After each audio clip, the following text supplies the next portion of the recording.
Good evening. Am I audible? Yes. Okay.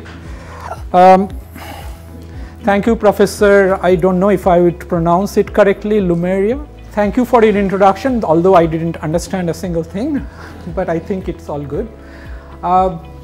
Before I start, I must thank Daflon Limited for inviting me, and also the Sofia Medical University and Medical Academy for giving me this opportunity to talk in front of this august presence.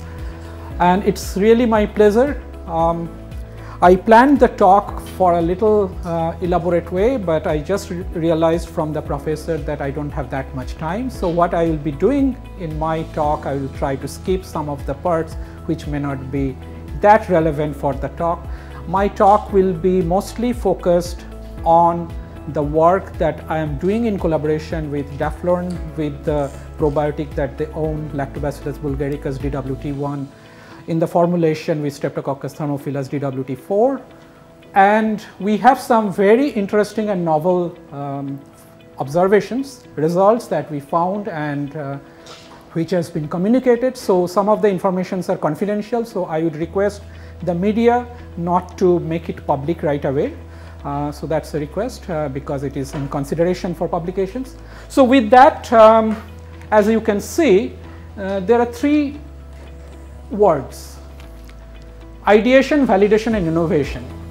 And this is the title of my talk. So what we are trying to do, basically, few years back when we first got in touch, the Daflon and myself, with a mutual interest to understand the role of this particular probiotic formulations, which has a lot of potentials. This is how we started, with some idea. Then we started doing some experimentation to validate our ideas. And then finally, we are now in a stage where it can lead to new innovations. And that's how we are trying to do. And as you already know, I am in NICER, National Institute of Science, Education and Research in India. Before that, I was in Vitro, working mostly on the stress-related association. This was my group there. I will not spend much time. Right now, I am here, which is in the northeast part of India. This is our current institute.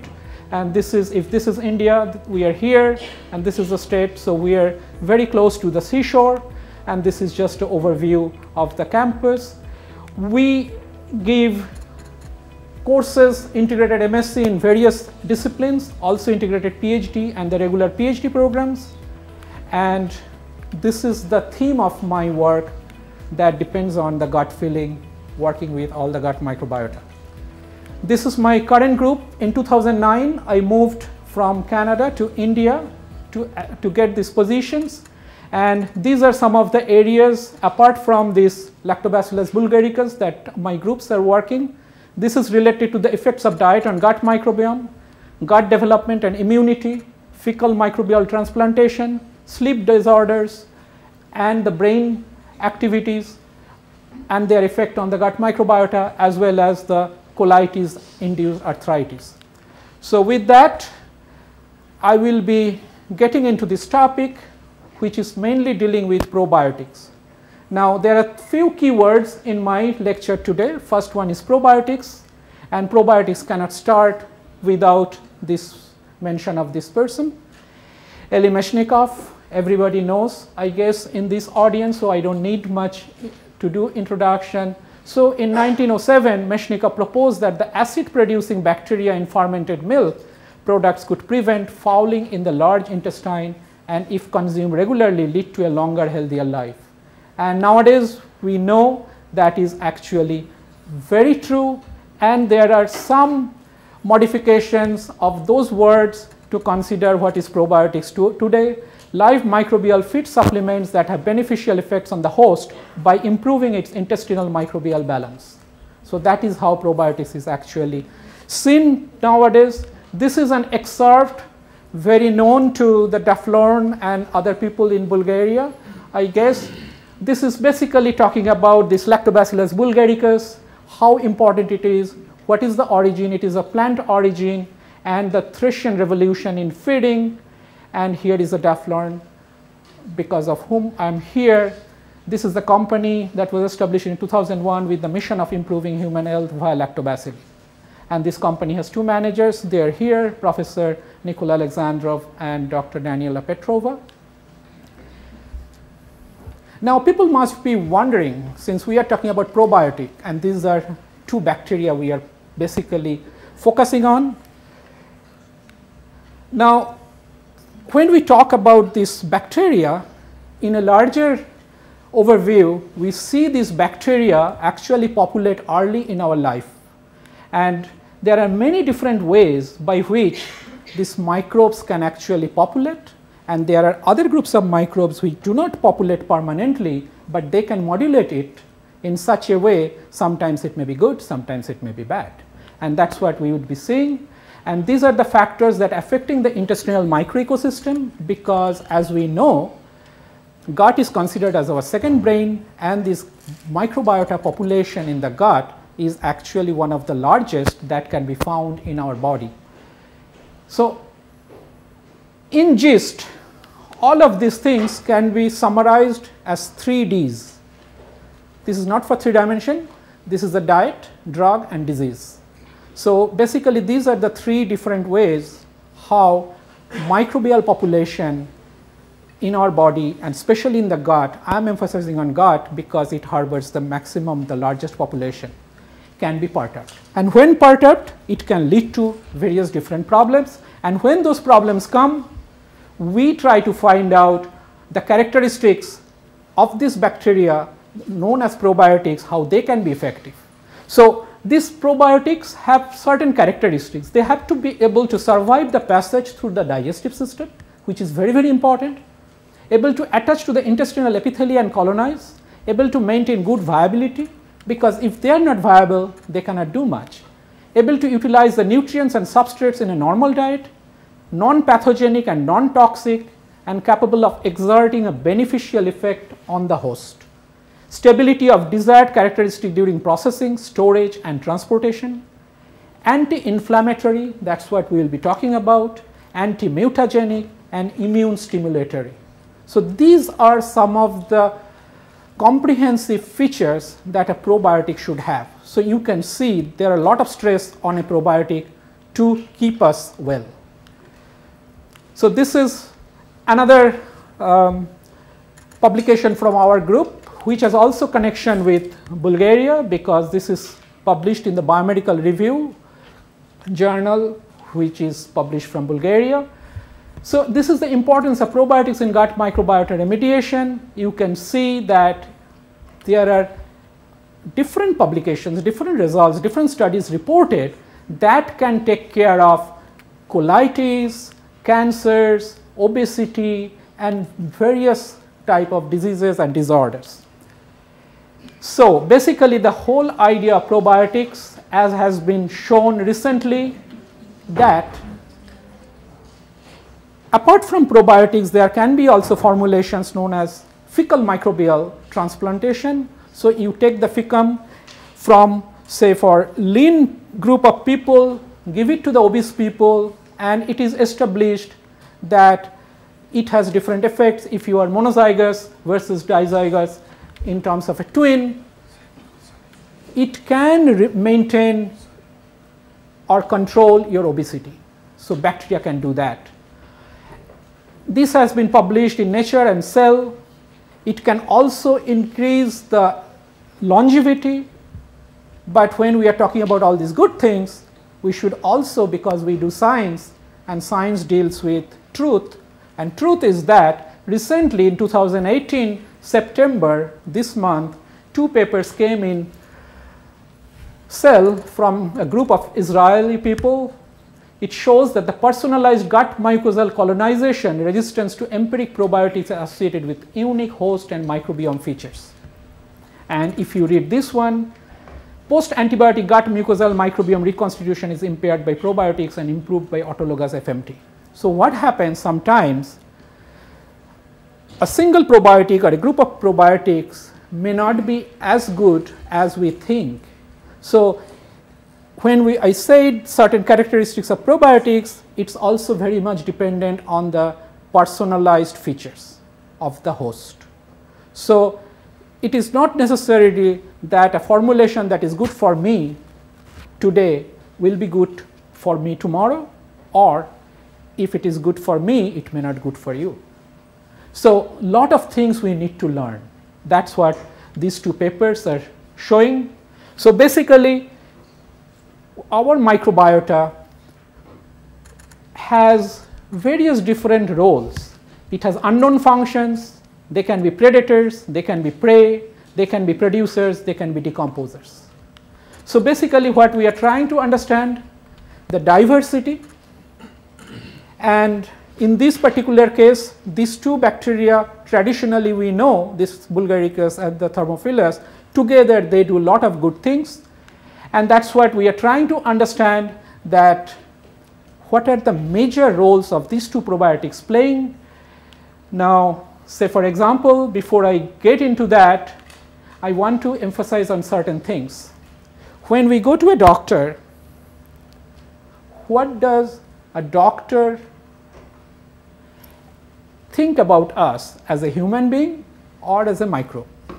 Because in terms of the abundance, the amount, we have more bacteria, at least a log scale more, in terms of the number of cells we possess versus the number of microbes we have. Then in terms of the genetic component, the genome, microbial genome is 100 times more than the total number of genome we have. So, basically what happens, they outnumber us. So, if they outnumber us and we know that they control us, so basically to a doctor we may be more microbes than a human. And that is why the role of these microbes understanding is very important, and as I can tell you, and many of you already know, that the next few decades will be actually in medical system, these microbes and these bacteria will rule, because there would be lot of information that we will gather to understand what would be the most effective formulation of microbes. So, where on a healthy human is the microbiome located? Every human body surface which is exposed to the environment, for example skin, eyes, and every body part with an opening to the environment, for example respiratory and digestive tract, has a microbiome. So, basically how do they study? I will skip that. There are different ways of sequencing processes to understand if this particular species is present or not, and these are the technical details, no need to understand, but what is required to understand here, the sequencing principles is rapidly also changing, and currently we have third generation sequencing which can sequence the entire ribosomal DNA in one go and characterize at the species level. So, basically when you are treating with a probiotic, you can find out in a time course that what is the fate of the probiotics, and at the same time if we study the host system changes, we can try to understand the effect of these probiotics or the bacteria on them. So, basically these are what are the different areas people are working in my group. So, one more thing I will tell before I jump into the probiotic study is this. All my work right now today I will be presenting is done on mouse system. So, what happens? We try to understand microbiota is present today at this time in my system in a particular way. I analyze that. Tomorrow at the same time at 3 o'clock or 3:30, if I take my sample again, it may have changed.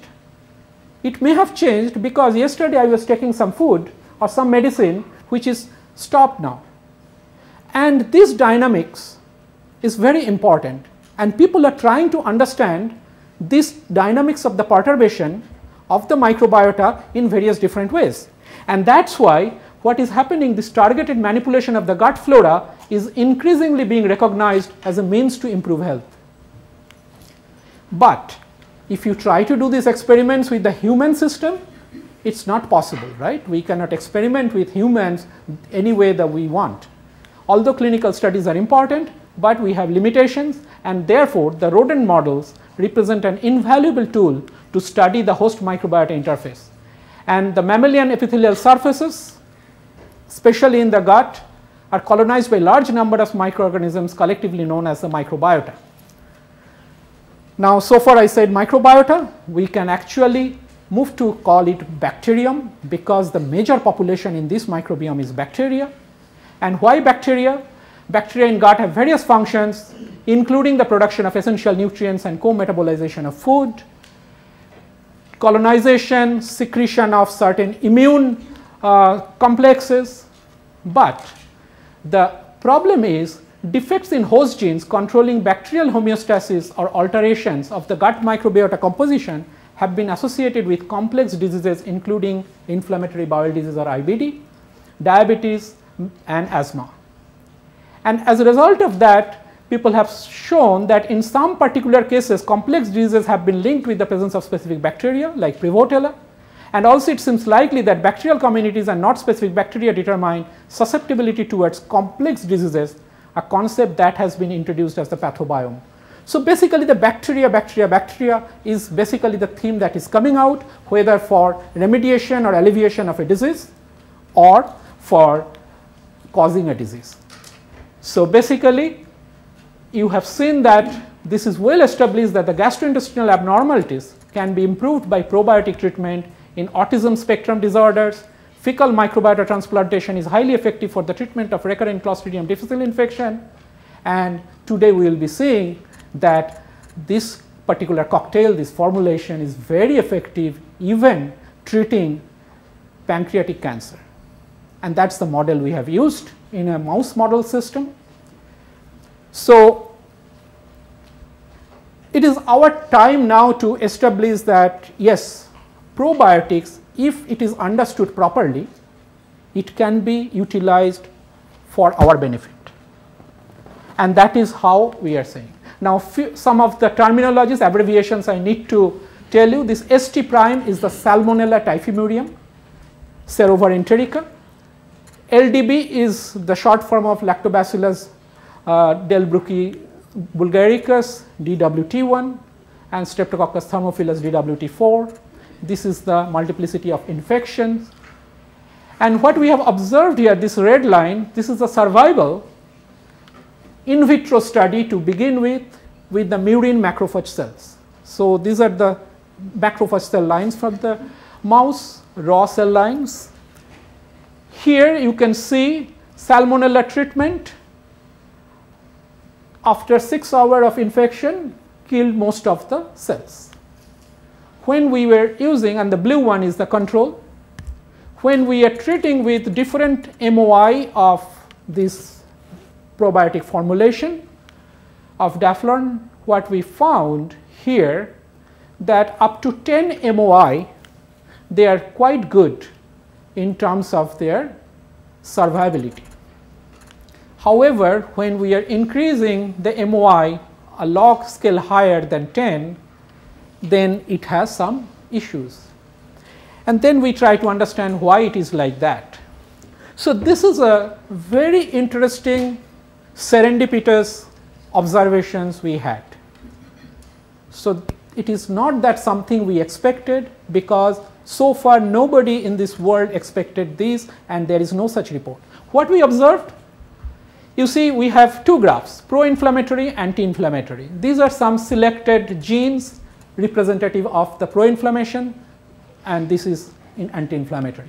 So what we observed again in vitro, in the murine macrophage cells, we treated them with LDB-ST and we have selected MOI of 10. And what we observed over time, you were seeing this is the interleukin 1b, interleukin 6, 12, inducible nitric oxide synthase and TNF. So these are all pro-inflammatory. We are seeing with time their expression level increases. And here if you see the similar time scale, but at the early time point these pro-inflammatory genes are low and with time they are increasing. Whereas here anti-inflammatory genes at the early time points are high and with time they are decreasing. So basically you are seeing a kinetic profile where pro-inflammation is coming at a later time point and anti-inflammation is diminishing at the later time point. This is something very new. We are talking about macrophage. Since what happens in macrophages, it is known there are two polarizations. One is called M1 coming from the Th1 type that happens with the T cells like the pro-inflammation, and the M2 type, the anti-inflammation or more tolerogenic macrophages. So here what we are observing, the first time a probiotic that is showing it is capable of switching the polarization of the macrophages with time. This is in vitro. So it is exciting, but we are not too ecstatic about it yet until we show it in vivo. Now what happens here, this is the result we confirmed at the protein level. So that was at the transcriptional level, at the mRNA level, which is more sensitive. Then of course we need to establish if at the protein level it is happening. Yes, we confirm the same thing, it is happening. So pro-inflammation increasing at a later time point, anti-inflammation decreasing at a later time point. So first anti-inflammatory M2 type and then M1 type. Then we did the entire microarray, the gene expression at the genomic level to find out how this is, and these are the anti-inflammatory, this is the pro-inflammatory, this is the expression level. So this is less, this is more. So you can see with the time, yes, that is exactly what we are observing. So even it is not just with selective genes, in general when we did a transcriptome analysis, this is also valid. Again still it is so far in vitro. And then what we try to do more at the protein level with iNOS and arginase, which are again for pro-inflammation and anti-inflammation, and also at the specific surface receptor CD206 and CD11C specific for M2 and M1 on macrophages, what we can see the exact kinetics. So you are having CD206 for the M2 marker is high and then decreasing with time, and this is a CD11C for the pro-inflammation, it is going up. And this is very interesting at 4-hour time point that there is no real polarization. So then we analyzed all this, I am not telling all this, but then we thought, okay, so this murine macrophages may have some particular orientation, and now they have changed following this probiotic formulation treatment. What happens if we actually induce by some other way? There are many known ways. IL-4 treatment is one of the ways that you can convert the macrophages into a M2 type polarization. So we did that. So IL-4 treated, and we took the representative I am showing here, IL-10 and the TNF alpha, anti-inflammatory and pro-inflammatory. We saw that without much problem when this IL-4 treated transcriptional level or protein level, yes, these are M2 type because you see the activation of the anti-inflammatory but no activation of the pro-inflammation. But when we treated IL-4 followed by an LDB treatment means LDB plus Streptococcus haemophilus, these formulations, we see yes, it is now converting, and without IL-4 when we put LDB, which we have shown before, yes, it is doing. So this formulation itself is so potent that whether the original polarization is M2 or not does not matter, it will make it to M1. Now what does it tell it, especially to the students who are new to immunology? In the cancer biology, it is well known that there are macrophages associated with tumor. We call it TAM, tumor associated macrophages. Usually they are M2 type when tumor is growing. If M2 type macrophages can be polarized to an M1, it kills the tumor cells. So basically that's what it gave us the idea that not only this is a fascinating in terms of a basic research that yes, first time some probiotic formulation is polarizing, changing the polarization of macrophage from M2 to M1, but it has an application. And what we did before we get into this application, I told you that was in vitro, then we moved to the ex vivo with two different types of mouse.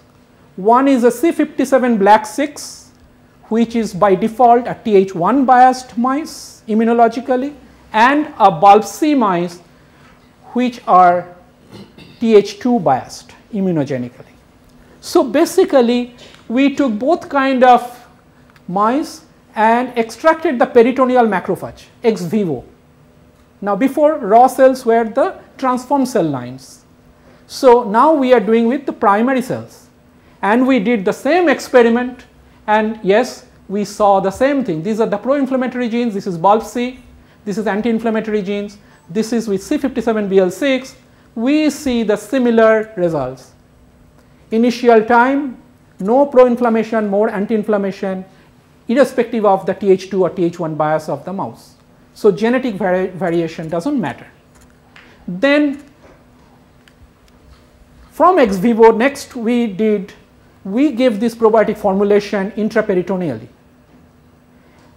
and then after some time we extracted the macrophages and try to see what is happening there.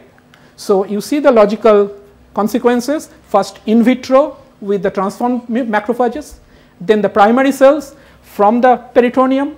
Now inside the peritoneum the probiotics have gone, and they are also doing the same thing, as you can see. Then what would be the logical consequence next would be in vivo. So in vivo also two different things. What we are trying to do, we are giving oral gavage, because here what we have done, we have given in vivo intraperitoneal, but nothing is better if we can take it orally.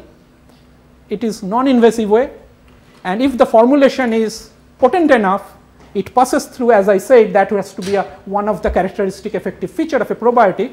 If it survives and goes, and if it does the same thing, although we do not know how it is doing, the mechanism has to be still established. Yes, we did it in bulb C and C57BL6, and what we have found, basically the same effect. If you follow, I mean, probably you are tired to see the similar kind of bar diagrams and these things, but the thing is that no matter what you are doing, in vitro, transformed cell lines, primary cells, ex vivo, in vivo, peritoneum, oral gavage, it's all doing something. It seems like a magic, a miracle, it's happening. Okay, so we did all these studies, and now we know, yes, it has the potential to work in vivo. So then what we did, so it's logically we are developing our hypothesis to validate. This is the cells that we took. This is a cell line for pancreatic cell line. If you give it in a rodent model, it develops the pancreatic these things. But before we get into in vivo, again first we want to establish in vitro if it is happening. So what we did, this is basically the 4 quadrants in every figure. I will take a little bit time to walk you through this because it's a little complex and busy slide. So in any of the panel there are 4 quadrants. So this quadrant means normal, this means necrotic, this means late apoptotic, this is early apoptotic. So if you see this, this is a necrotic, this is late apoptotic, this is early apoptotic, and this is normal. So this we are talking about these cells. This is a cancer cell line for pancreatic cancer. And this panel A to E is for the untreated. That means you take the murine macrophage cells, put these cells, no LDB, no this probiotic formulation, and see what is the effect of the macrophage itself on this. And this lower panels is the probiotic formulation treated. So what we observed, you could see here that with time, if you follow these numbers now, in the untreated, there is not much change, not much effect. So the murine macrophage cells on its own, when untreated, whatever its polarization may be, it is not doing much. But when we have treated this macrophages pre-treated with LDB, and then we put the UNKC cell lines, what we are observing that this late apoptotic phase as well as the early apoptotic phase is actually increasing. That means UNKC cells are dying. Now this is an in vitro observations, and these are some of the molecular level, gene level characterizations to understand what are the genes responsible for that. And we found there are some extrinsic apoptotic pathways are coming up, and as a result of that, what are the compare the extrinsic versus intrinsic apoptotic pathways, more mechanistic understanding, we could see, yes, with time more pro-inflammatory genes are coming up, and as we know, pro-inflammation in enhancement beyond certain threshold value leads to apoptosis, and that is what exactly happening. So we have actually a potential for this probiotic treatment. We know that it is already working in vivo, and now in vitro with the UNKC cell lines it is working. So the next logical consequence to do it in vivo and see if it is effective. So this is the slide that shows, this is the control, this is the LDB-ST, that is basically the probiotic formulation, treated one time on day 0, and this is the tumor, and this is the LDB-ST day 0 plus 7. And I have the concluding slide where I will exactly show you how it is happening. What we have found, these are the genes at the tumor tissue level at day 0 treated and the day 0 plus 7 day treatment, what is happening. So you can see the pro-inflammation is increasing and the anti-inflammation is decreasing. Peritoneal lavage, if you take out, you see the similar effect, and pro-inflammation and apoptotic genes are also increasing. So this is an in vivo establishment and giving the probiotic orally. Now obvious question is that how it is doing, we don't know, that we are working on. So right now we don't know what is the mechanism by which it is working. So what we observed here, this is the concluding slide. So this is what we have observed in vitro, ex vivo, in vivo. In summary, that you give the LDB-ST treatment to macrophages, initially anti-inflammation or the M2 type, followed by pro-inflammation or M1 type. Now here, this is the group 1, day 0 UNKC cells, 35 days after, what you are finding out that this is the 100% tumor load, and this is the immune system in the tumor load, like what are the genes expression level. You give an LDB-ST treatment, this is the untreated, this is the first treatment, day 0, only one time treatment. After 35 days, this is the time it takes to grow into the full tumor, 83%, 17% reduction, 83% in terms of the total tumor load is there. And this is the expression level of the pro-inflammatory and anti-inflammatory, you can see here. This is the day 0 plus day 7, so a booster dose at day 7. So after 35 days, tumor load is 24%, 76% reduction. So only 2 doses orally given in a pancreatic cancer model in rodent in the mouse. This is done with a C57. And not only that, apart from that, we have also observed this particular probiotic has, I am not talking about this, there are some initial studies that it is actually a potential, it has the potential to reduce obesity. Now if I go back a little bit on this, I have told everything. If you ask me to stop, I can stop, but I will take 2 more minutes to tell you. Here you can see with this complex Venn diagram how the genes, the number of genes are changing from uncontrolled to time course. So what is happening, you can see there are 20,000 genes. Out of that you are seeing maybe 2,000 or 1,000, 10% to 5% genes are differentially regulated following your treatment. And some of them are common between 2 conditions, 3 conditions, 4 conditions. That is how Venn diagram is, and some are very unique. Like these are the unique number of genes that are differentially regulated, up-regulated or down-regulated at 1 hour.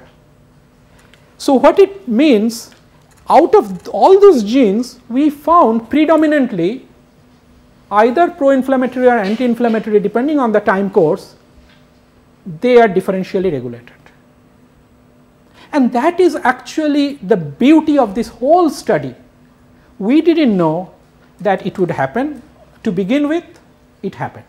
Where it happened? In vitro. So what? Then when we gradually went through, you can think that every result we get excited. We are communicating with them. Yes, we got this. Can we go to the next level? Yes, we have got. So we didn't know. You can see not only the logically it is getting established, but also our stress level was decreasing. So that is the indirect effect of this formulation. Rodents were taking the probiotics and our stress level was going down. So that also we should not forget. When you get good results, the gene expressions in the experimentalists also behave in a certain way which may be beneficial or counterproductive. So these are some of the control studies before anybody asks about this. Say for example, if you take another lactobacillus, what happens? This is the result. This is the Lactobacillus acidophilus. No. So it is not that any lactobacillus would do that. And this is a control with the Salmonella typhimurium. It's all pro-inflammation. No anti-inflammation. Of course, this is a pathogenic bacteria. That's what it will do. Whereas Lactobacillus acidophilus, a gram-positive bacteria, a probiotic, established probiotics, but no, it is not doing that. So I'm just skipping that. What happens if you take heat-killed formulation of this? We gave the live heat-killed. You see, there are some effects, but not as effective as that. So this is very, very important that the viable cells actually the bacteria goes inside. So these are some of the controls I wanted to say. That was the last, and this is my way of thanking you, because what we are observing, irrespective of which probiotic you are taking, that it has benefit in one way or the other. But which way, that is the important thing that we need to understand, and each formulation has its own benefit. And what is next is basically, apart from clinical studies, the different combination of formulations. Say for example, we did it with young adult mice, 6 to 8 week old mice. What happens if we do it neonates? Will it be effective in neonates? Another question. So this is just a representative study at this stage. Lot of things are being opened up. Age dependent efficacy of these probiotics, in human scenario what will happen, and many more. With that, I would thank you again for your kind patience and attention.